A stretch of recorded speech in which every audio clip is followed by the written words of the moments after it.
It seems my connectivity might also be a little bit glitchy. Is that right? Okay, it's fine. Let's see how it goes. Once again, it's the wind in Cape Town. I don't know if it messes with the router or the signal. So if there's any issues, I usually just notice if you guys stop starting, then that's my guide that my Wi-Fi is a bit funny. And I might then opt to just turn videos off just so that the signal connection is quite good. So we're going to dedicate the first hour and a half, 2 hours, depending how long it takes, to our peak post sequencing. This is our last time to really run through any anatomy questions you have, any pose analysis things, and then it's the last time we get to chat pretty much before we do our peak pose sequencing actual assignments. So we do kind of have to think a bit ahead and anticipate some things that we need to iron out in preparation for that.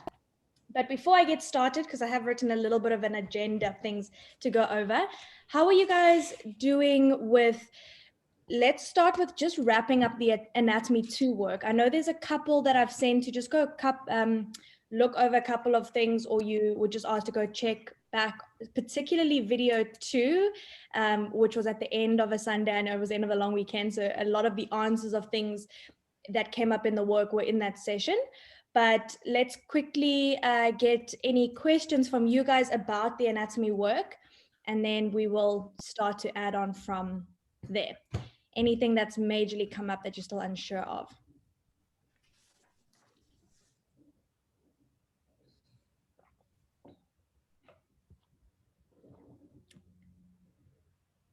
Nothing. Okay, cool. All right. So that's a good sign. There's obviously nothing major, but maybe we don't know yet what we don't know or unsure of. So what I was, I think I said it to quite a couple of you, with the peak pose analysis, remember we've broken that up. So that analysis that you're sending to Laura, with that, that needs to be sent to me.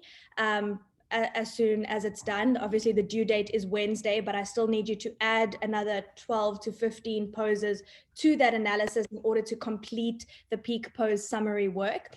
If you haven't done parts of the anatomy, then I want you to send that to me first, because sometimes if there's certain concepts that come up in the anatomy that we haven't quite ironed out yet, then that's going to come up in the pose analysis and come up in the sequencing. And then we'll find there's going to be a lot of back and forth between you and I. So I obviously want to just be as efficient with our time as possible, make sure that the anatomy 2 is on par, and then we do the analysis, and then we do the sequencing. That being said, you might have already sent something to Laura as well. This is more specifically with the work that you're doing with me. Yes, Demi. I know I sent you, I mixed everything around. I didn't send it to you in the right order, but did I, the poses that I gave you, is that the 15 poses added on to our peak pose? So we gave you the analysis from Laura, what we did. So for me, I chose wheel. So I gave you that analysis. And then I gave you the poses, or the flow that I would put to amount to that peak pose. But there was no detail on that. So it was just kind of like, I want to do this and this and this and this, just as the summary. Were those the two in the different documents? I think I only looked at the pose analysis when I responded to your email. I don't think I looked at the poses first. I can clarify that with you. Yeah. Okay. So just so I can with everyone. So how it's pretty much going to look is you guys are going to send me, this is my pose, this is the category, this is what I need to warm up, this is what I need to work on or activate or strengthen, you know, that kind of I think the wording here was muscles that need to be worked on, or the main areas. And then you're going to look at the action. We're going to chat a bit about that today. What will Taya rate out of 5? I want you to send that to me first, because what happens is sometimes you say shoulder abduction instead of flexion, or there's something like that. And then you use that joint movement, and then you start selecting poses where if the joint movement is wrong, then the selection of the poses is sometimes not on the right track. So that's all I need to see from you. So from yours, Demi, I think I sent back and said just 1 or 2 little things. Just check that with me. And then you'll select your poses, which will be the entire, so you'll pretty much, you can just type it in the bottom of that same document again, so that you can send through the entire summary template with me. And that's where you'll have your 12 to 15 poses ranked from easiest to hardest, and the reason why you chose it. So there's a nice example there where it says butterfly. Why did you pick it? it also has an adductor stretch, and the peak pose has an adductor stretch. That's why I brought it in there. So that's one. Does that answer your question, Demi? Yeah, so we're putting that much detail into the summary as well. So yes. So this is kind of where it's hard to explain, because for some of you guys, I tell you to make it less, and for some of you guys, I tell you to make it more. So it's hard to gauge exactly. But one of the things I picked up is that and this is kind of feedback to everyone, is we want to focus on the major joint movements. So if, for example, we're not doing anything major in the hips or not doing anything major in the spine, we don't need to write it in. But for the major joint movements, be specific. So sometimes something would come up where you say, I need, not you, Demi, just you guys would say, I can't recall exactly, but it would say needed shoulder flexibility. And then I want to know what shoulder flexibility, shoulder flexion or shoulder extension, because just by really becoming specific on the type of joint movement, it's going to help you when you get to your poses and you write in the reason why you chose that pose. You will see in your example there, the reason why you've chosen that pose, the same words will come up all the time. And that's what's kind of going to reinforce the joint movements that are right at the top. So it kind of brings it full circle. We can go through this example if that makes it feel better.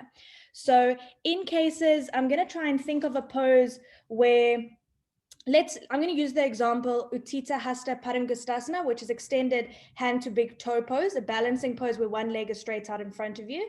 There's nothing major happening in the shoulders or the spine. I'm standing up straight. My arm is in flexion, but it's not major. It's just lifted out in front of me. So the major joint movements aren't about the shoulder and the spine.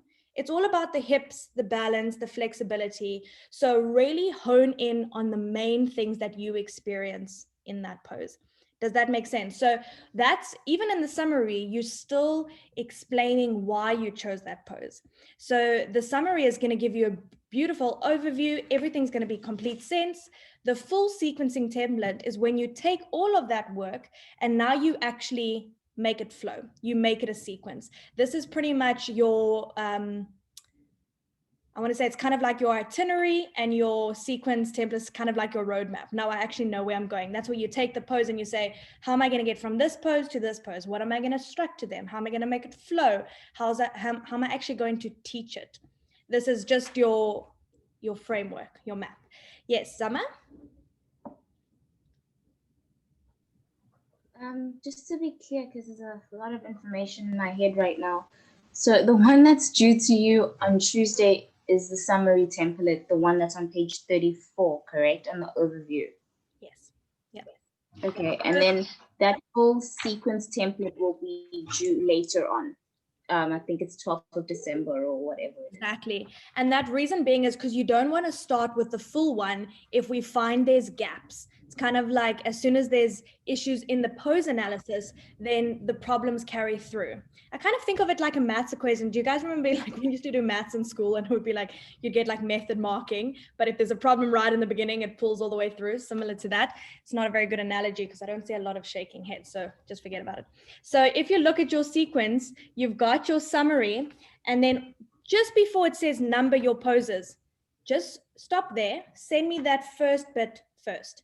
And that's not, both of the sections are still due this coming week, but I just want to make sure you're on the right track before you guys put in all this extra work and select your poses, and then you don't have to go and do it again. Is that clear for everyone? No, so okay. Okay. Let's so you've got your summary template.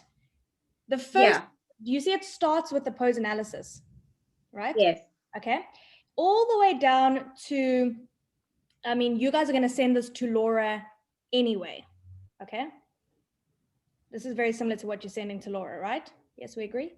Cool. The pose analysis, yes. Yes, pose analysis up until the point where it says cool down. Yes. Okay. Send that to me first. Tomorrow, Monday, that's fine. Ideally by Monday. I know that's a day earlier than when it's due, but because I want to check it first, then I'm going to say, yes, Zama, you're on the right track. Or I'm going to say, no, just go relook at that shoulder movement. Then once I give you the go ahead, then you're going to add 12 to 15 poses with your reason why. and send that back to me on Wednesday. And Okay, understood now. Got it. I know it's complex and it's a lot of things. So I've essentially just broken it up into 2 different portions so that you guys don't go off on the wrong road. Some of you guys will come back and I'll say, yes, you're fine, carry on. But then it's also just reassurance that you know you're on the right track. All right. So that's just with regards to the homework. And then once I give you the go ahead for the summary, you'll start working on the full sequence, which you mentioned was kind of towards the end of the class. Okay, end of the course. So the other thing that came up, and quite a couple of you would have seen this from an email from me, if there's anything, sometimes there's a bit of confusion about a particular shoulder movement. So abduction versus flexion versus extension back behind us. And there's still a bit of confusion about what the hips are doing in triangle and half moon. So that came up consistently among the group. So it is a bit of a tricky one. And so for some of you, I sent you back to just go relook at the notes, and particularly video 2. So if you do get the chance to revise in the week, I know you guys have a lot of, a lot of classes and things like that. But what I found to be really useful, and I think I said it to Karen as well, and she said she watched it just before this now. In that first bit, we ironed out a little bit of the movements. Even in our first anatomy chat, we flowed through all of the movements once again with a couple of examples on them. So when you're now at this point in the course and you've learned a lot more and becoming a bit more comfortable and familiar with these certain movements, we might have forgotten something that happened in that session, or we've sparked something in us that we now understand it a little bit more. It's really helpful to go re-watch those sessions back. You can play it in the background when you drive. I mean, I was listening to it in the car the other day, because you just actually need the audio. You can play it at a slightly faster speed on YouTube. And I just find that the first half of those chats are really beneficial to look back on if you are confused about movements or if you want additional resources, because obviously the way in which the course is compiled makes reference to, we kind of make reference to the same things. We speak about similar poses. And so although there's a lot of resources out there, they might be using a different terminology or kind of introduce a different topic that we don't necessarily focus on. And so I also don't want you guys to get confused. There are incredible resources out there, but I think it's just all about using the same terminology, the same understanding to really work on these concepts. So that would be my recommendation if you are uncertain about a couple of things. So in the homework, we spoke about kind of finding that balance between being quite specific, but focusing on the major things. And that really comes up in the pose analysis. If it's not, if it doesn't play a very big role, we're not going to need to either warm it up a lot or focus on it a lot really, because it's not a major thing. Arms out in front of us. If it's something we can get quite easily, it's not something we need to necessarily sequence for. It's the major things like hamstring stretches in major forward folds, or the balancing, or arm balances, what's happening in the upper body. So really try to magnify on those major things, and then at the same time being specific. So even in some of the analysis, saying things like even just hip flexibility. What really helps you guys is to even write down what's happening in the front hip and the back hip, if it's a unilateral thing, if it's something like a lunge or an arm balance where the legs are doing different things. Distinguish between that, because when you go and select poses, you'll say, do I have any other shapes where the front hip is doing this and the back hip is doing that? All right, because you might get a pose. For example, let's think, I'm just going to go back to that flying pigeon where the front leg is in external rotation. Its front leg is kind of in a pigeon shape. Back leg is back behind us. All right. We all know that one. We spoke about it in this last session. I might get a lot of poses that have a lot of external rotation in the legs, like a figure 4, supine, or it can be seated. Also a chair pose with a figure 4. I'm doing a lot of that in the one leg, but in something like pigeon, I'm getting external rotation in the front leg and extension in the back hip. All right, so that pose is really useful because it's got both of them. You might get some with one, some with the other, but then try to find that bring in both of those components. So looking at what's happening in each of the hips, And even in some cases, we spoke about this with things like half moon, is there might be two things happening in the front hip. All right. So we've got, we'll clarify this one again, unless if it confuses you, go watch chat 2 again. But that front leg is in external rotation. We know that because the toes are pointing to the front of the mat. All right. I'm also getting a bit of hip flexion. My back leg is in abduction. It's coming out to the side. All right. Cool. So it's not an extension. Extension's when it's back behind us. All right. So the joint movements of triangle are similar to that of half moon. Got you. Are we on the same page? Have I lost anyone? Zani, have I lost you? Are we good? Yeah, I'm sort of good. I just was wondering about abduction. Do you measure abduction, like if you were looking at a pose, do you look at the side of the body and then I sort of draw a line from the foot to the side of the body to decide whether it's abduction or just not neutral? But I guess, do you prefer, okay, so I'm going to draw it quickly. I think I understand what you mean, because abduction is moving away from the body. So you're saying like, what if my leg is slightly out to the side? Does it really count as abduction, or can it just be like, well, I'm just standing, for example? And I think it comes down to the pose and whether that's an important thing or not. So remember when we came into triangle, we stepped our feet out into abduction. We turned the front toes into external rotation. We had our arms out to the side, and then we moved into our triangle. So technically, the back leg is still abducted. However, in the standing poses, I mean, we don't peak pose sequence towards something like triangle. So the major movement in triangle is actually focusing on the front leg. If I choose like, where do I really feel the stretch? Okay. But when I come into a half moon and I lean forward, I need to really work my outer hip to get that back leg high. So I'm actually pulling it into more abduction because I'm, wanting to lift it up. I kind of feel like an airplane here. So it's actually just comes down to, once again, the intention of the pose. When you move into half moon, your focus is actually on the balance, right? You're focusing a lot on the standing leg, but you might want to know that, oh, I've got to work my outer hip to get that hip high so that I'm pulling it up there. So when it comes in, I think it was in yours, you said, how much abduction is it? And in a pose, we're not going to say like, oh, it's only 5 degrees or it's only a little bit. So should I rather think of it's sort of using that muscle? So the muscles that abduct your legs, those are the ones that are activate. Or I know muscles are all the time activated, but you know what I mean. Yeah, but that's kind of like the action. Like if I was in half moon, that's a tricky one because it is a balance. So a lot of your priority would be about, when balance, we focus on our drishti. It'll be a lot about that standing leg. So when we think about our action working into a half moon, we might have a slight leaning forward as the action, because in order to get to the pose, you need to bring your weight forward, and then you might have a lift as your action. So it's a side leg.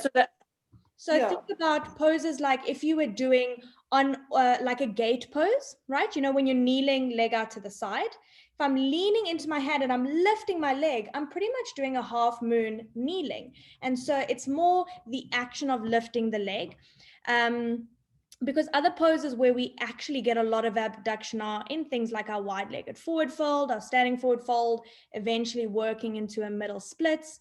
So, I mean, if you compare half moon to a middle splits, it's completely different in their poses. So we do know we're working with different ranges, but yes, you can bring it in as a joint movement, but it'll lead into your action. Okay, does that make sense? Yeah. I know sometimes even, I'll come to you now, Helene, some of you guys even think quite further, and it's you'll start to refine the more that we do the poses, finding that happy balance of this is what I focus on and this is what's important, but I'm also aware of this. Oh, Helene ran away. Okay, that's fine. She'll come back to me now. So that being said, let's quickly talk about this concept of the action, all right? The skill that's needed. And a way that I like to think about it, I mean, you would have seen it woven into your classes with Laura as well, is although we don't always think that we know that some poses are either more flexibility based, more strength based, or more skill based. There's definitely combinations of them, but some lean towards one more than the other. However, with all peak poses, because they're somewhat intermediate or advanced, there is kind of an action or a skill that's going to help the student get into the pose. So think about almost something they either need to do to get into the pose or something to do in the pose. So we know when it comes to arm balances, it's generally leaning forward and looking forward. All right. When it comes to our balances, it's drishti. Sometimes even in other poses like handstand and half moon, there's a concept of drishti, but I need to lean forward to get into the pose. I need to bring weight into my hand to balance in half moon, or I need to kind of lean forward to have my hand to support underneath the shoulder. And for handstand, I need to bring the weight forward into my hands. So that is kind of the concepts you can think, okay, how do I get into handstand? Ooh, I lean and kick, or for half moon, I lean and lift. It's different kinds of things that you will use.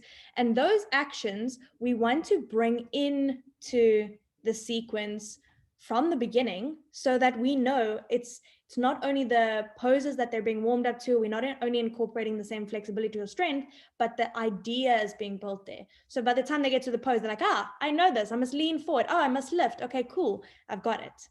So that's kind of a nice little threading through that I like. Does that answer your question, Zani? Cool. Helene, you wanted to add something or ask something? Sorry, no, this, you might have already talked about this. I just had to step back quickly. I struggled with that triangle as well. And I think I said I externally rotate. I get the thing about abducting, but somehow, I don't know if this is wrong, but when I am in the pose, it's as if I rotate my back leg, the one in the air, externally just a little bit to help with balance. But I get that when abducts as well. In a half moon. Yeah. So my kind of go-to when it comes to the differences between abduction and external rotation is where the toes are pointing. So if my body's facing forward and my toes are facing forward, but they're out to the side, think of something like a prasarita or straddle forward fold. It's abduction because my toes are facing in the same direction as my body. As soon as I'm turning them out to the side, because my body's facing one way and my toes are going to another, I'm kind of rotating that hip joint. When you're coming into a half moon, I mean, I don't know what your half moon looks like, maybe you do, but generally, if your toes are starting to rotate and point up to the ceiling, you might get a little bit of rotation there. But if they're just flat out to the side, this is my foot, with the toes pointing in the same direction as the body, you do feel it's more of the outer hip that really needs to lift that leg up. So you might feel that you do a little bit of rotation, but it's not a major external rotation compared to the front leg or compared to external rotation poses like your pigeons or your flying pigeon. So once again, it's comparative. It's kind of interesting to notice. You might notice you do something a bit differently. For example, those who come into wheel pose, some people might turn their toes slightly outwards because it might help them to really push into the glutes to get their hips high. All right. Some people might do that naturally. Doesn't mean I need to say, oh, you know what, in order to get into wheel, we've got external rotation, because it's not always the case. It's the action that takes them there. People's bodies will do things differently. And I noticed in some of your homework as well, you'll say, oh, in my body, I do this. And that's a nice observation. And it's also interesting to note when you teach that not everyone's bodies will do that. So Helene, you might notice your toes do that a bit, but most of your students will probably just be out to the side. And if they're not, let us know. That's interesting. You know, it's one of the things to notice, but it's not the major thing in that. So it tends to be when we really go into the nitty gritties and we start to like analyze, or not somewhat overcomplicate, but we start to think about the little things, it actually becomes really tricky because we can analyze so much. Even in, let me try and think of one of the poses you guys did in triangle, speaking about the shoulders, which, you know, they are kind of open to the side, but it's not a major shoulder movement. It's just kind of making a shape. So I wouldn't focus on the shoulders in triangle because they're not doing much. But in handstand and wheel and, you know, other poses like that, and then the shoulders become important. So you kind of have to pick one over the other. So it's interesting. Any other questions, Zani? Is your hand still up from earlier? Okay, you have another question. Oh, no. Okay, cool. So really focusing on that major stuff. If I haven't mentioned that to you in your feedback, or if it doesn't come up, it means you're on the right track. So it's fine. Okay, so any questions at this point? Happy. Cool. So the next thing I want to speak about, which I spoke about in the second session, but I want to highlight it again because in the anatomy, remember the second homework, we had to do progressions for hamstring poses, 5 progressions from easiest to hardest. All right. And I think this is something that is going to play quite a big role in your summary, because you're going to firstly categorize them, but now you're having to isolate them to a specific movement. We had quite a couple of people who are on the right track, weren't 100% there yet, but I want you to think about that concept once again of facing the front of the mat versus facing the side of the mat. Okay, so let's actually ask the question, what is the difference in sensation, particularly with regards to what is being stretched or flexibility needed for pyramid versus triangle? Who can maybe think what would be different between the two?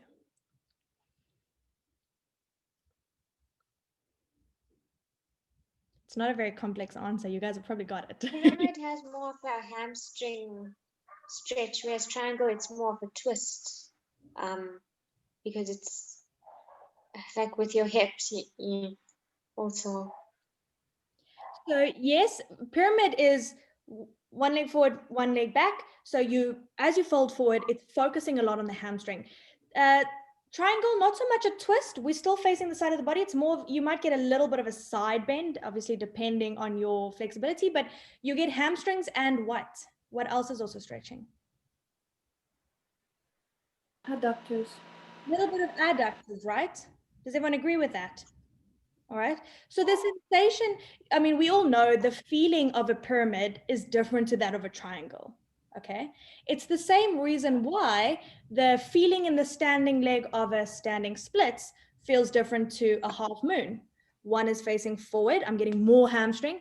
The other one's is to the side, and they're also doing different things in the back leg. All right. So in standing split, what's happening to the back leg? What do we need to work on, or what are the main areas we need to kind of try to, I'm going to use the wording here to make it easier for you guys, but what muscles need to be worked on in a standing split, in the back leg particularly? Glutes, are they not working? Glutes, yeah. So we want the glutes to pull that back leg up into standing splits, but in a half moon, it's out to the side, right? Yeah, so we spoke about the abduction. So when it's not always completely wrong, however, I found that it helps to refine you to go like, okay, where is my pose facing forward? And what happened sometimes in the progressions with hamstrings is you would have one facing forward and one facing side. It's okay, yes, hamstrings are still there, but it might even be better to say, okay, cool. If I'm facing the front, look at my progressions. If I'm facing the side, look at my progressions. It's going to help you a lot with sequencing, because when we suddenly come, I think someone had it when they did a pyramid and then they did a warrior 2. And I would have said, okay, warrior 2, maybe not the best hamstring stretch. Okay, what else could we have done instead? And then second time, for those who had to kind of refine it, the second or third time it came back, it looked a lot better. So I want to give you guys these 2 examples, and I just want you to notice them and see how they sound.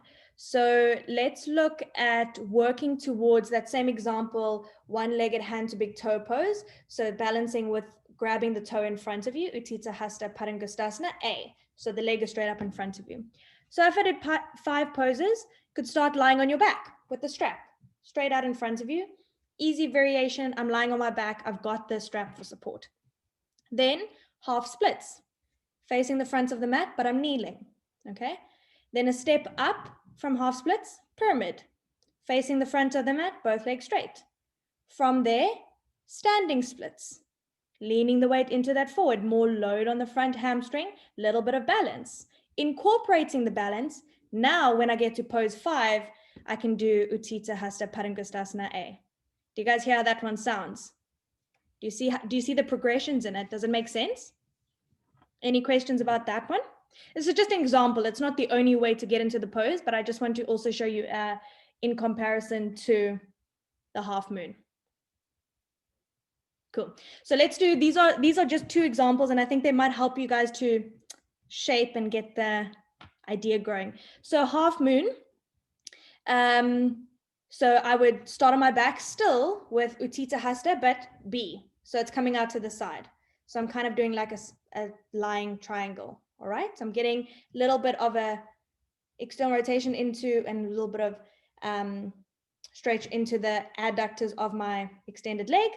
Then I would do gate pose. All right. You all know gate pose, kneeling, one leg straight out to the side. Okay. Side stretch over towards the extended leg. Then I would do triangle pose, from triangle into a half moon, and then Utthita Hasta Padangusthasana B. All right. So I just wanted to show you those kind of progressions in a way that also shows you from very easy to very hard.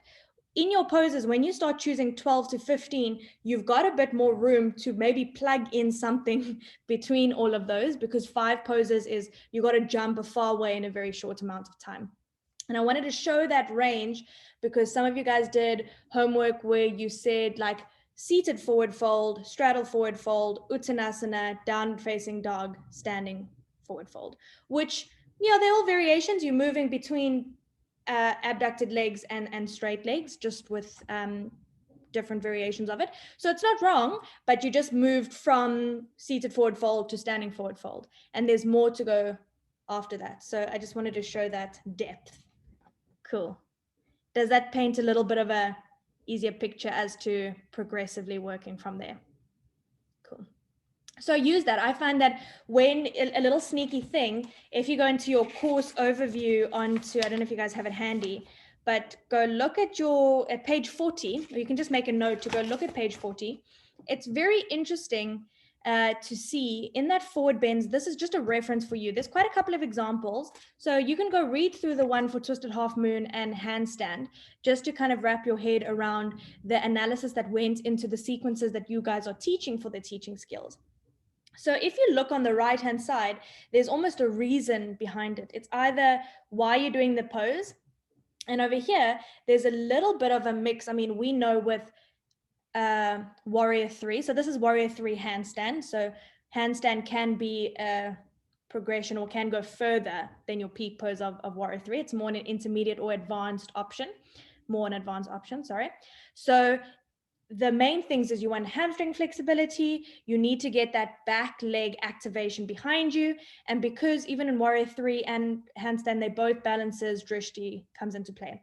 If you look along the right there, do you see hamstring, back leg extension, drishti, pushing through hands? That's just because we bring in the handstand. Then hamstrings, back leg extension, hamstrings, back leg extension, drishti, balance. So do you see how the reasons for all of the things brought in there, it's repetition. So that kind of a sign to know you're on the right track is that you've taken the main things of the pose and they're showing up everywhere. They feel really repetitive for us. We keep saying things over and over and we think it's like, but I've done this, so I'm doing it more and more. But that's kind of the whole point, is so that it is repetitive and it really does prepare for that sequence. So I found that one really quite cool to look at. Any questions at this point? I just have one question. I know that certain poses, like if you're going to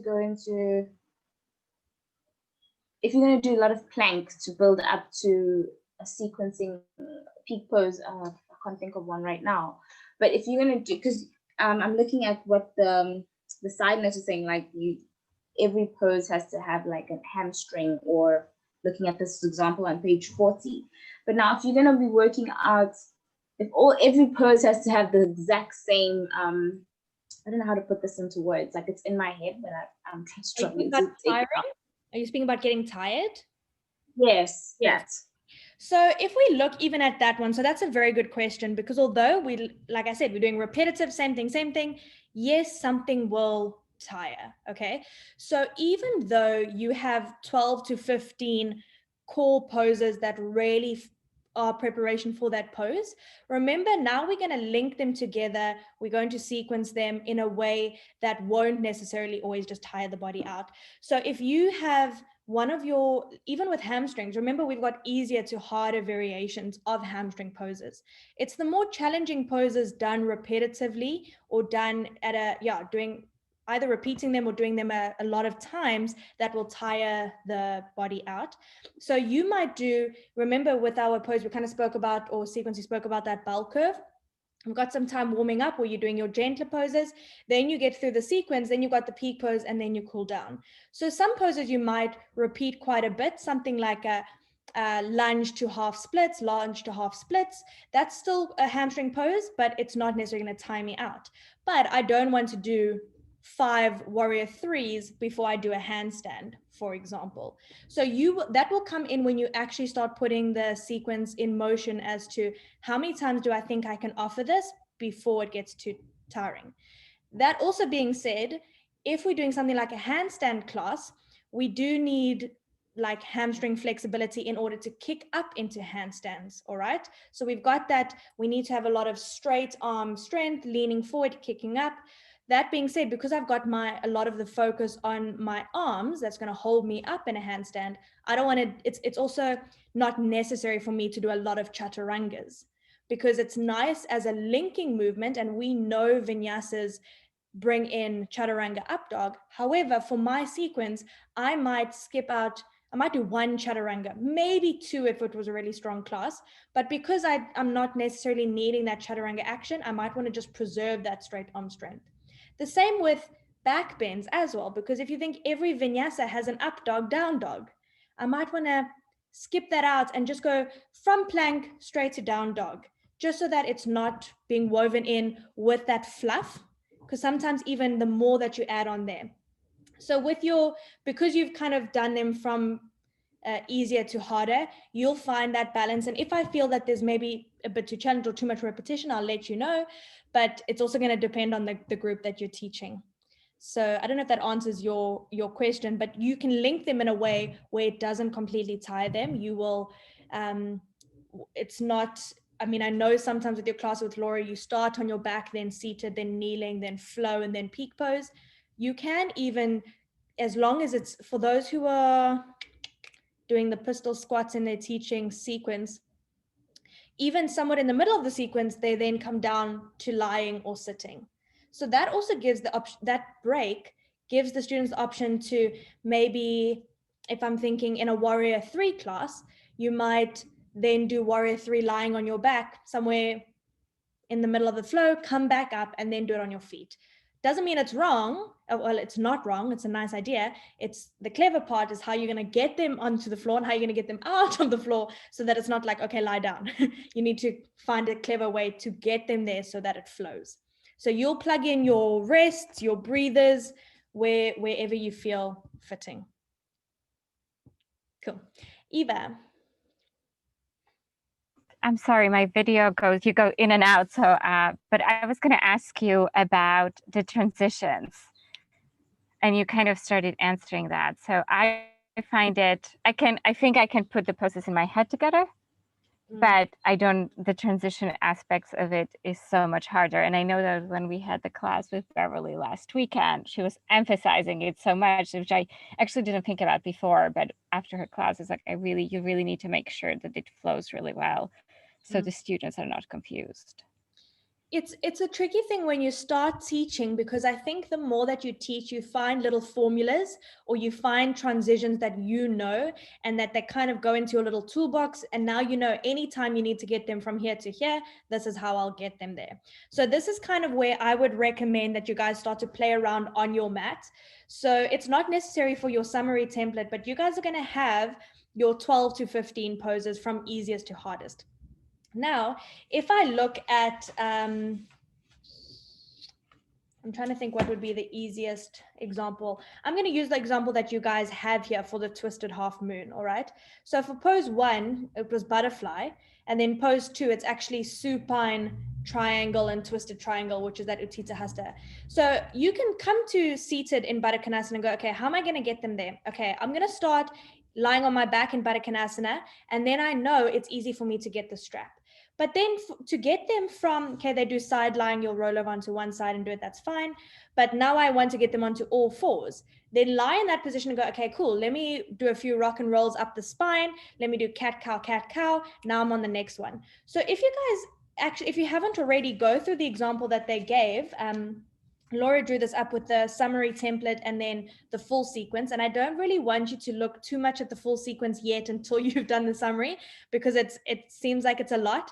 But once you've got those core poses down, there is going to be fillers you might do in order to get from a, I'm going to use her example here so that I can always keep referencing you back here.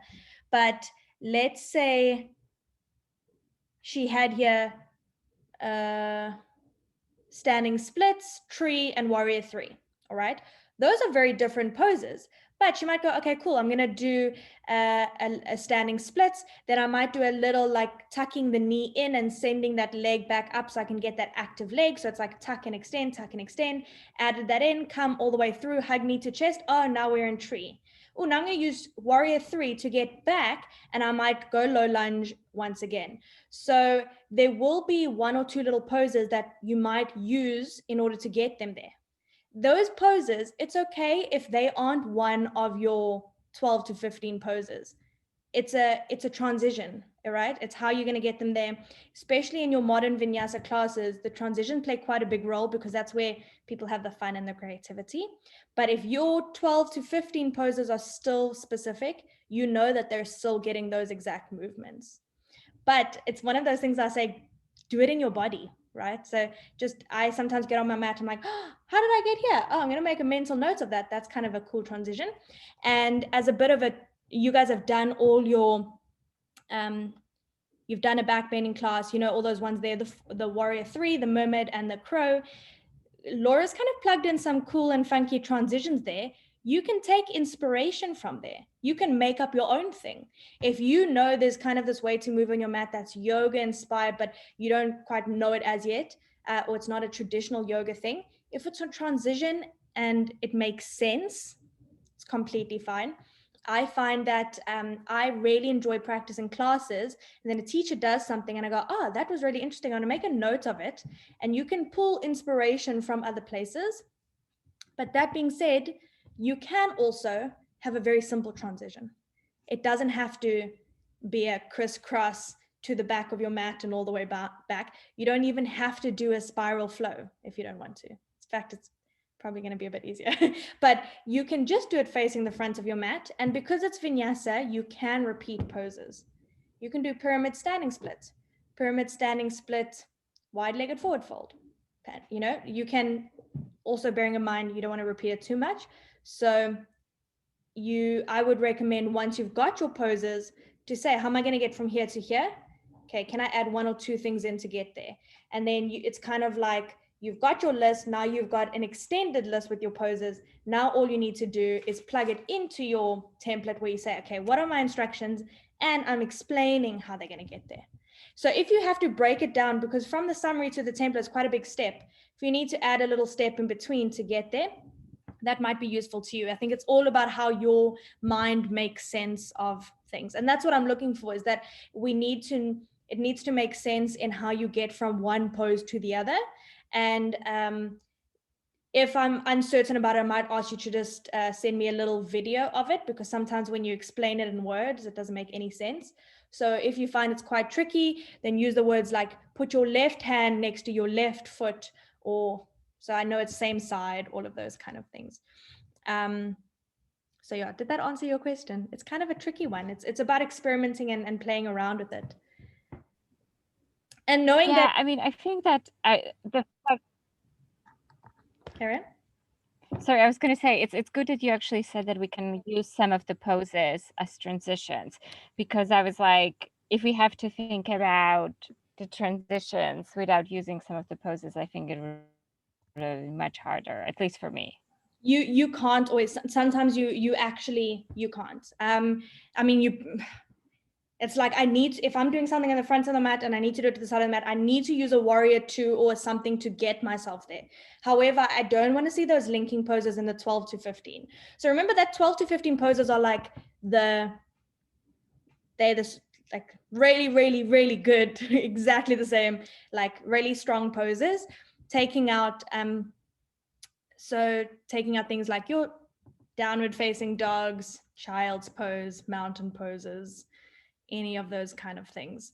And even I wanted to even emphasize, because I think when we spoke 2 weeks back, when we spoke about flying pigeon, you know, even in preparation for flying pigeon, if we look at warrior 2, like warrior 2 has external rotation in the front leg, but it's not really a lot, right? It's not I mean, there's way more poses we can use, like chair, pigeon, that have that exact same shape in the front leg that we can use instead. So some poses are not like wrong, but they're not 100% there. You know, they can be used instead as a transition. Does that make sense? It's like you just want to find the 12 to 15 punchiest poses that are super good. And a nice thing to think about that, because most of you guys have chosen wheel, side crow, and I'm going to put handstand with splits because it's, you know, it's hamstring flexibility is like a lot of the focus, hamstring and hips.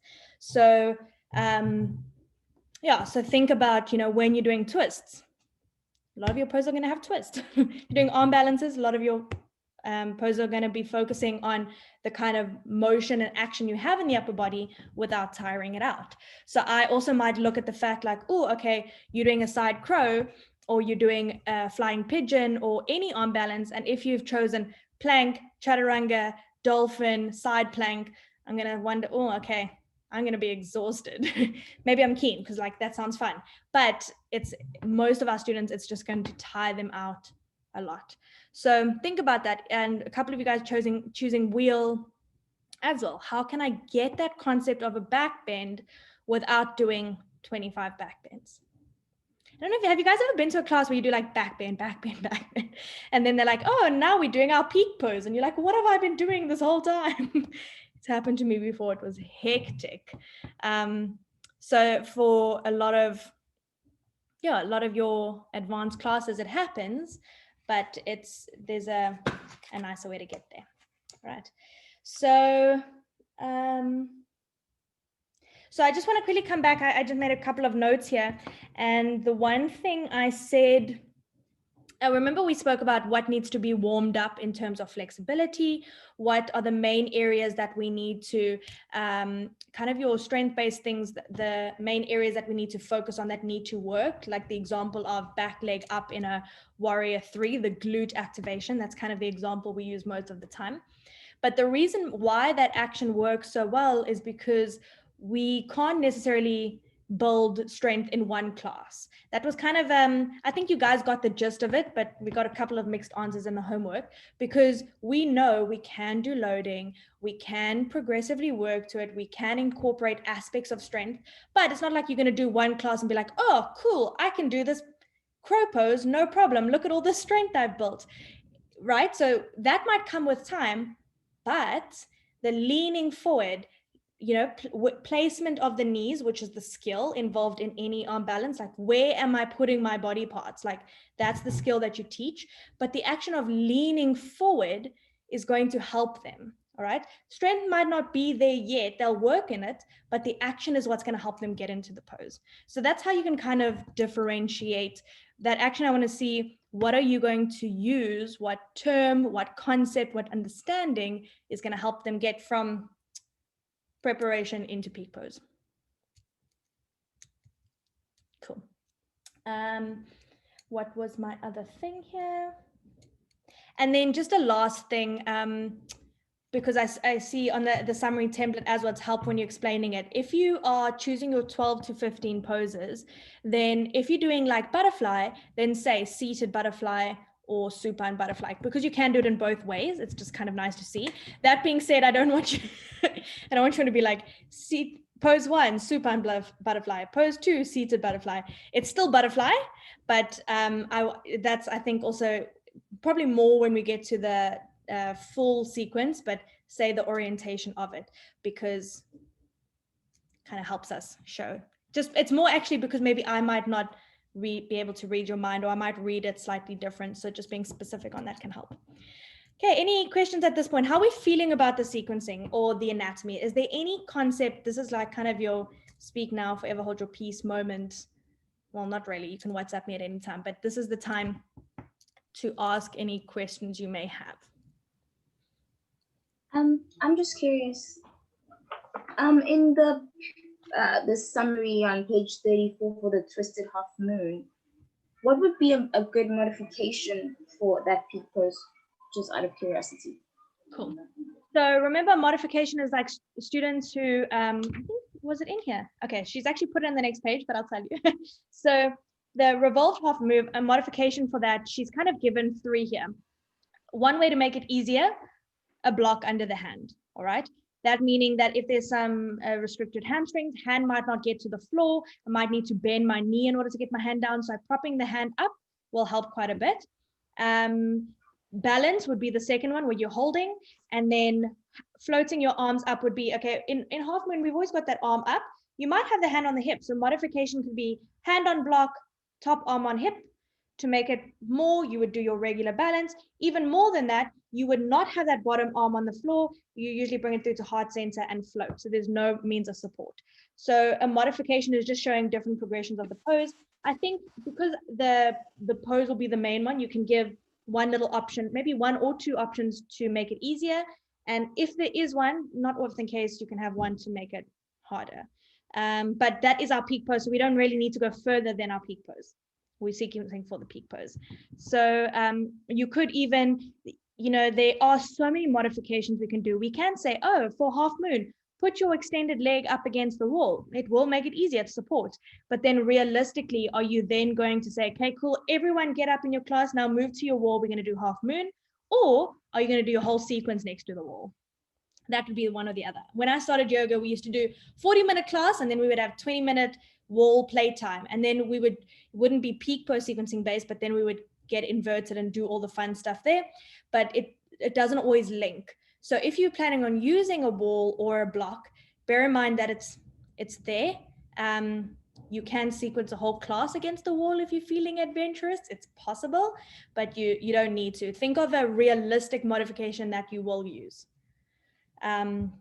So that you might think of one even plans, and we don't have to go much less than that. A block is it just shows us that for someone struggling, you might be like, yes, here's a block kind of thing. But something like a crow pose, a modification is not going to be stay in Malasana and watch us. It might be bolster under the face or feet up on blocks, because even if they're not getting into the pose, what are some things that might help them to get there, right? So just think about that as well, because your Malasana will be part of your preparatory poses. Try to take it a little step further and think about realistically in that situation how we can help the student. Cool. It's tricky for you guys doing wheel as well, because I always found wheel was one of those poses where it was like bridge, wheel. But since training at Wellness Connection, there's a lot of fun and different ways you can do it. I won't give examples because I think you guys can definitely think of it, but there are some variations that I use for wheel for modifications that have helped me quite a bit. So if you're doing that pose, play around with it. How can I use a prop? How can I use a wall? How can I take it down? Even how can I take bridge down? How can I think about it? When I say think about it, I think I said it into a lot of your emails. Like, think about it sometimes means feel it out. It's probably one or the other, because I think we sometimes it doesn't make sense in our brain until we feel it in our bodies, for me personally, at least. Cool. So that's that. And you guys, to be honest with you, this manual, your guys' manual is going to be super duper helpful. Especially when you get to that section there, the pages like 95 to early hundreds, where you've got all your poses.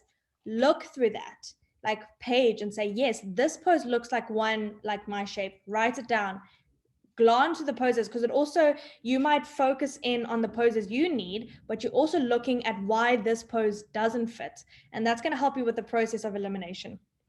Do you guys have your manuals with you? If you do, quickly open up onto page 99. I thought this was kind of cool. I saw this earlier and I thought this might be a nice little, just an activity to do.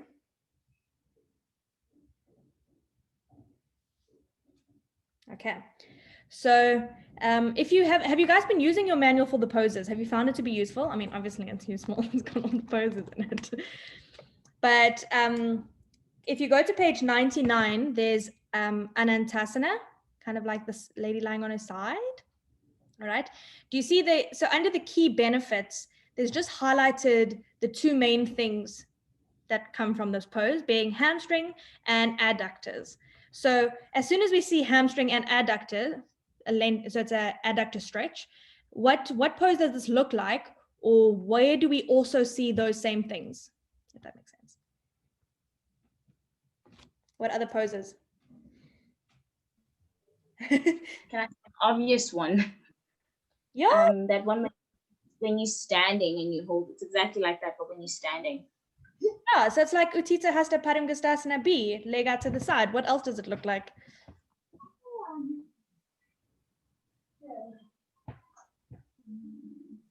Triangle?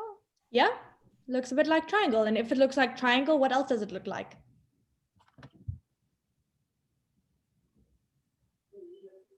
Half moon. What about pyramid? So think about your movement in pyramid. Where are you folding towards? Are you sideways or are you forwards in pyramid? You forward. So triangle, yes. Half moon, yes. Out to the side, yes. Pyramid, not quite, right? Yes, you're getting hamstring, but it's not hamstring and adductor. So it's not like 100% wrong, but it's not as good. Do you see how you're just refining it a bit? Because I think as soon as you open up hamstrings, it is such a big category. So it's kind of forward, side. It's going to help you guys quite a bit. Not that you guys are doing a lot of poses with it, but I think it's going to help. But then if you go into page 100, just to turn the page over, and you've got that Supta one. What do you guys think about this one? What else does it look like? I mean, I want you to look at the leg shape as such, and the spine shape, I guess. You know, you can eliminate, she can be holding the strap, she can have her arms here, she can have her arms here, change the arm variation, but yes, kind of looks like warrior 3 if her arms were reaching up overhead. What else do we think it can look like? Bird of This one can paradise. like pyramid. So Go ahead. pyramid, yes. Not quite bird of paradise. How do we get into bird of paradise? Have you guys done it? Okay. I'm not going Is to do that the one with the twisted hand? So birds of paradise. Yeah, so the bind. So you're from a extended side angle and you do that bind through your bottom leg. You step your back leg in and your front leg extends out. All right. So in birds of paradise, your leg is actually coming slightly out. It's not forward in front of you because you've bound. So your leg is coming from behind your arm out to the side. So it is more along the side body. You're doing a lot of your extended side angles, your binds, that kind of thing. A little bit more of the open hip warrior 2-y kind of shape, not so much to the front. Right. Let's think one more of the Supta Padangusthasana. We said pyramid, we said warrior 3. Standing splits. Standing, Well, that's what mine looks like because I can't get my leg up that high. no, that's fine. Standing split, 3-legged downward dog, those kind of things as well. So when you look at the picture, I mean, it doesn't hurt to make little notes next to things to link the poses together, because I think that's going to be one of it's one of the things where you either get it instantly or you need to work, and then it clicks later. It does eventually click, I promise, but sometimes it's all about the way in which our brain sees shapes and categorizes shapes, all right? So I know we speak about yoga. It's actually, there's a lot of brain work going on in yoga, right? So a lot of body awareness, a lot of planning, and a lot of understanding, which is interesting. Let me see if I can find one more. This is kind of how I would look at my poses. Think of an interesting one. Let's go to I a wonder, yes, sorry. we just in the primary series, there's Utthita Hasta Padangusthasana, where the leg is just up straight. First, you hold that leg up straight, and then you pull it out to the side. So Yeah, this one, it's we're variation. Yeah. A. So A forward, B out to the side, and then you get the twisted variation, which is more like a twist where you're holding with the opposite hand. So a lot of the poses have variations of them. I think they've shown all the variations in here. Is that just what you were asking between A and B? Oh, sorry, you muted. Sorry. Yeah, this would go well with A, where you just have the leg up straight. Yes, exactly, because I've got my legs forward. All right, so that's a nice thing. So even if you're using something like Supta Utthita Hasta Padangusthasana, and you're using those languages from, or those wording from what Karen is going to send you guys at the Sanskrit names, or from your course overview where it's all in there anyway, A, forward, B out to the side. So, you know, even some of these poses have different variations. So if you feel the need to specify, it does help quite a bit anyway, because there are sometimes variations of the poses. Which is helpful. I mean, no one's necessarily doing anything with side plank, but even poses like that have slightly different shapes. All right. And if you're going to do side crow, I mean, I'm sure you guys are all just taking regular side crow. If you're doing the little splitty legs one, just let me know.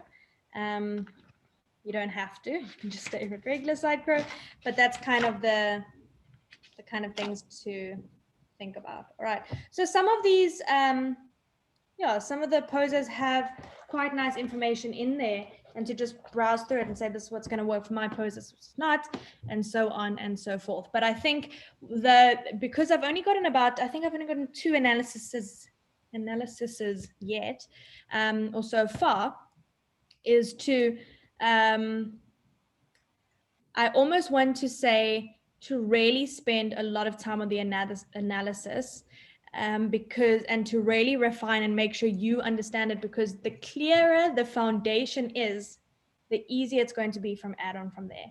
So if you haven't, that's why I'm even saying, if you haven't redone or resubmitted the aspects from the anatomy 2 work, then I want to see that first, because it carries on. So start from the foundation and build up from there. Just to recap on the anatomy, no one's uncertain about any joint movement. Cool. All right. Good. Nice. Awesome. That's good news. Okay, great. We have kind of been drilling it a lot. So you see, 3 weeks ago, you guys would not have thought, you'd be like, oh, I've got this. It's perfect. And don't forget about the spine and sometimes, all right? So in some poses, I mean, it's pretty obvious when we say back bend that it's spinal extension, but just write it down, because then I just know that you know as well. So I know, okay, sometimes something like that's obvious. If it's a twist, say spinal rotation, okay? If it's a major thing, just I can see that. All right, let me see if I've gotten through all my notes that I want to chat about.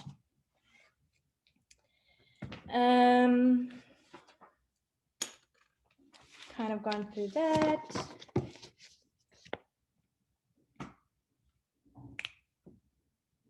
Cool. Are we all happy? Sure. Breeze.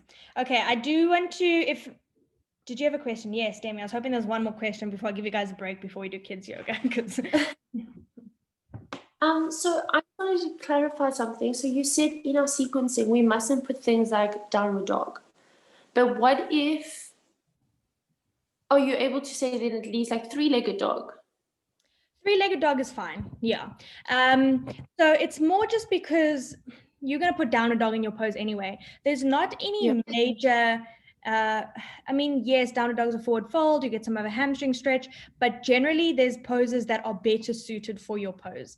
And that's actually just for your 12 to 15 poses anyway. 3-legged dog is fine. What was the other one I said? I mean, if you were doing 1-legged Tadasana with a leg straight out in front of you, which is kind of like Utthita Hasta without the support, that one's got a little bit more than just standing. Because I mean, you're going to stand, I mean, there's no actual joint movements in a Tadasana normal standing pose that's actually going to Yeah. really contribute to the sequence. So three-legged dog is fine. If it is a pose that, if it's suited to the pose that you're doing. So some of you guys have chosen wheel. You can even let me know whether you're going to be doing full wheel as the peak pose or whether it's going to be one-legged wheel. Because remember, as soon as it becomes one-legged wheel, there's a little bit extra in there. That being said, one-legged wheel is a trickier, it is a progression. It comes past our peak pose. However, we might need to, if we're planning to already go there, there's a little bit extra that we need to bring into our poses, right? Because we need to push through that standing leg, get the other one high. So without giving too much away, I think you guys have done this quite a bit anyway. Did you want to add to that, Demi? Yeah, so say now you can say, just random example, you can use three-legged dog, but obviously you'd go downward dog, three-legged dog, but you're not going to put that in as one of your 15. Yeah. But Okay. it will come in later. So you've already made Yes. the connection that we get into three-legged dog from downward dog. Cool, we're happy. Yes. And then we'll step to a low lunge in order to get to a pyramid. That's kind of how they start linking together. Low lunge isn't a pose but we need to use it in order to step to the front of our mat. Okay, so things like low lunge, plank, downward dog, that's all more transitions. Yeah, some poses, well, I mean, if it's not fitting for your peak pose, for plank, Okay. you know, plank is a nice pose to have for other things, but maybe not for your pose. And so that's where, depending on the pose you're doing, obviously the poses are different and the fluff and the transitions are different. But just for now, focus in on those 12 to 15 and get them like super duper clear, and then you guys will be fine. Okay, thank you. Just see some chat here. Oh no, this is just some answers. Okay. I'm just gonna glance through here again. So we do have 15 minutes, and the peak pose does form as a really big portion of the sequencing or the homework rather. So I don't want to like waste our time. So I am going to come into, okay, let me just say this. We're all happy with the sequencing, right? I mean, the summary. So you guys know what's expected of that. Everyone's happy. Cool. All right. When you guys are done with that, you can look in your overview and just go to page 36. Let's just revise and make sure we're all happy with this, because sometimes we need to look at it and repeat it, make sure it sinks in. Okay. So you see, you guys are going to send this to me in Word, and it says add instruction or the action in each pose in red. All right, so you've got your poses 12 to 15. You're going to add the action in red underneath the pose, and then under that, the transitions in between the poses in blue. All right, so if you sit with the sequence here, this is a lot of brain work, this sequence. I had like extra notes on the side that I made. You might even want to be on your mat to feel it out. So you've written your first pose, butterfly, and then what is my action? So it's pretty much like, what am I doing, or how am I doing the pose? All right, it's all about the actual performance of the pose, if that's the right word. Lie on your back, draw your heels close to your groin, take 10 breaths here. Your first pose can just be your starting pose. Are they going to start lying on their back? Am I going to start seated? Am I going to start wherever the case may be? This doesn't always have to be your first pose of the class. You might start in a Shavasana, you might start seated, but you actually then your first pose is after seated, you come to a Paschimottanasana, whatever the case may be. But just with regards in relation to these poses, this is where you start. Now, from butterfly to my second pose, which is a supine triangle, how am I going to get them from 1 to 2? Okay, cool. Draw your legs into your chest, take them up into the air, draw them apart, bring them back into your chest 3 times. Sorry, this is butterfly. She's doing a lot of different things. Then twist to the right, twist to the left. Sorry, butterfly lying on your back. I was wondering why that didn't make sense to me. So lying on your back, so you're doing a Supta Baddha Konasana. So in that case, maybe right there, Supta Baddha Konasana. Otherwise in my mind, I'm like, how did she get from sitting into lying? Okay, so you take 10 breaths lying on your back, then you're kind of doing like a supine, that BK is Bakasana shape, and then twist to the right, twist to the left. This is just a normal supine twist. Now you're in your supine triangle, and then you have now moved into this point where your transition has gotten you to the shape, but now you still have the action of the next shape. So now under triangle, you're going to give me the action of how you're going to get them into that pose, what they're doing there. Does that make sense? It's actually, it's just the linking. It just needs to make sensical. Sensical? This makes sense. Logical and sensical. Oh my gosh, guys, it's a Saturday. That's a new word. You guys can use it. It's fine. You don't have to credit me. It's fine. Okay. And then you can see there, take leg back, legs down, take hold of your right leg and draw it out to the side and across your midline. All right. So she's established. I've ended off after my twist. Now I'm grabbing hold of one leg, doing the other side, and then you just move on from there. So you just want to make sure in between those 3 steps, you can get from point A to B. All right. So I don't want to see things like lying down, kneeling, lying down again, or things like I've ended in a lunge and now suddenly I'm in a skandasana at the back of the mat. If that is the case, then say from your lunge, open up into this and then move into skandasana. Think about how you're going to connect the dots to that. And if you're uncertain, sometimes your brain naturally goes there, but just put in those extra dots so that it makes complete sense. Cool, we got that. This is a punchy sequence, this twisted half moon one. I needed to be on my mat just to really think it out. And you're obviously going to use language and cues that work for you. So someone else's shorthand doesn't always make as much sense to you. And so I just added in my own little notes in here. So knowing that, it also makes sense for you guys to be quite clear in the instructions. I mean, if I don't understand, I'll ask, but we'll be fine. Yes, Summer. I just wanted to confirm with this full sequence, I see a lot of how many times you need to be breathing in between.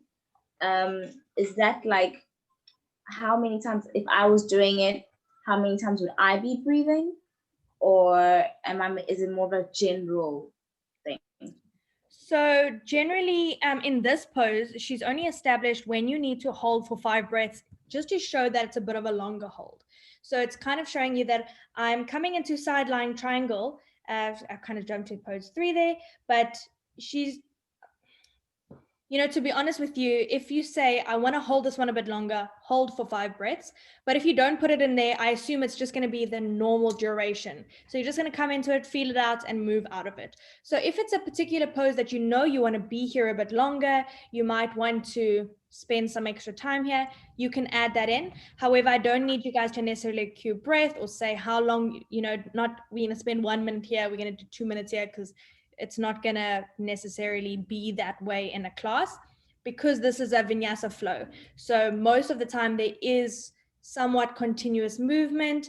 You might definitely hold your warrior 2 for 1 or 2 breaths, but if it's anything more than 5 or 10 breaths, you can say that. But I know it's going to probably be like if you're lying on your back for your first pose or you're using a strap, those tend to be longer than your 3-legged dog.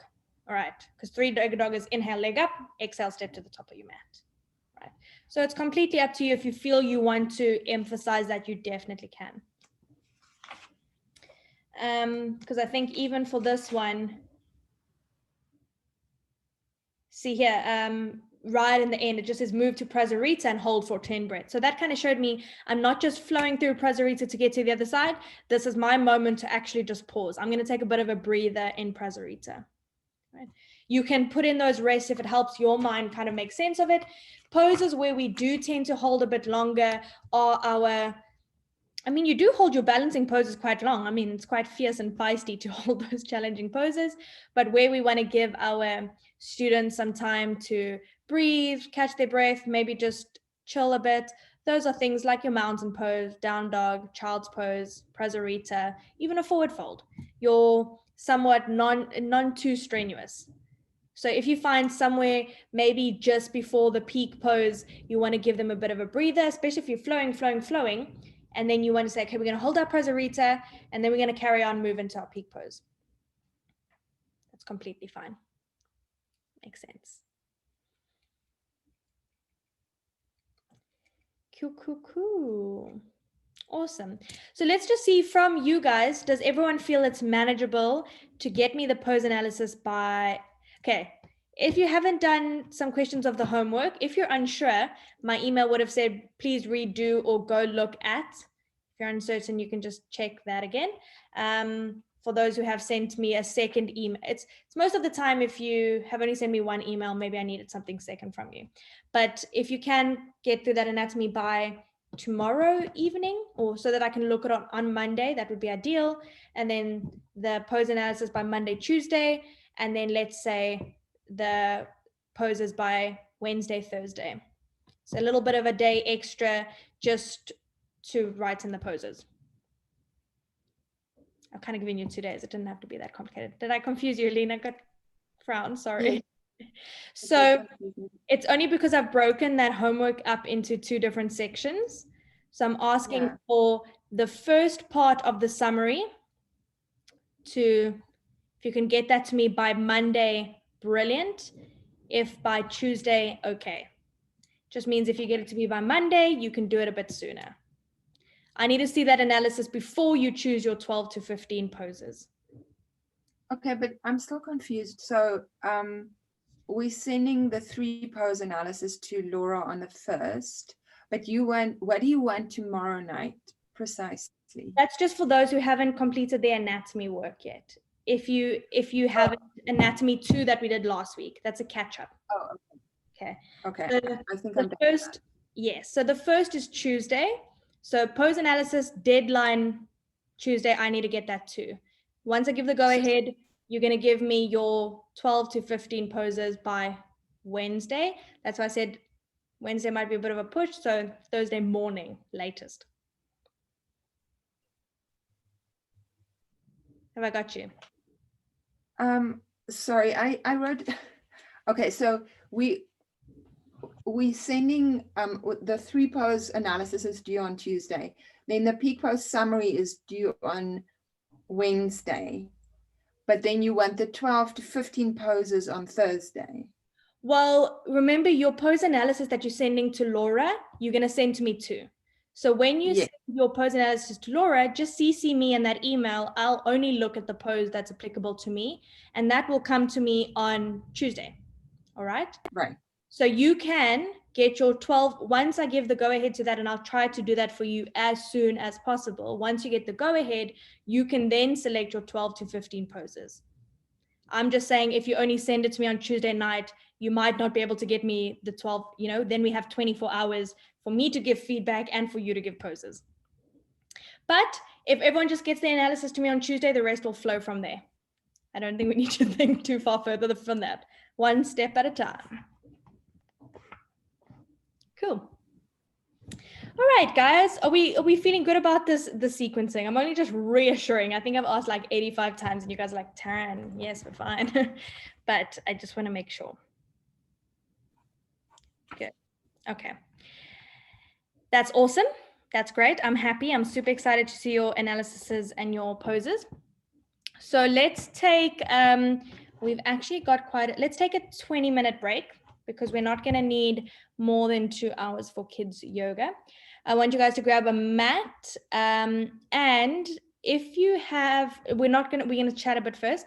If you have a foam block, then bring it. If you don't have a foam block, just go get like a little cushion, but like a small one, kind of like a throw cushion, not so much like a bed cushion. If you don't have one, you're just going to use your imagination. Yes, Demi?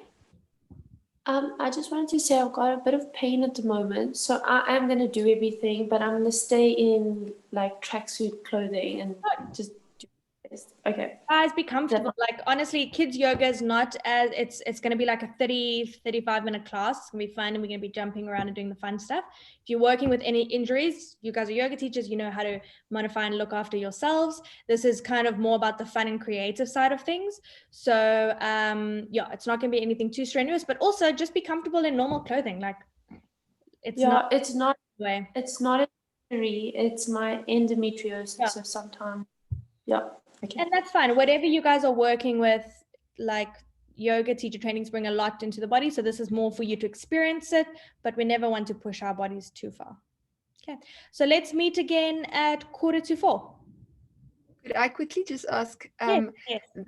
Are we going to do an actual kids yoga class where my daughter could maybe join, or are you going to meta narrate so that it's going to?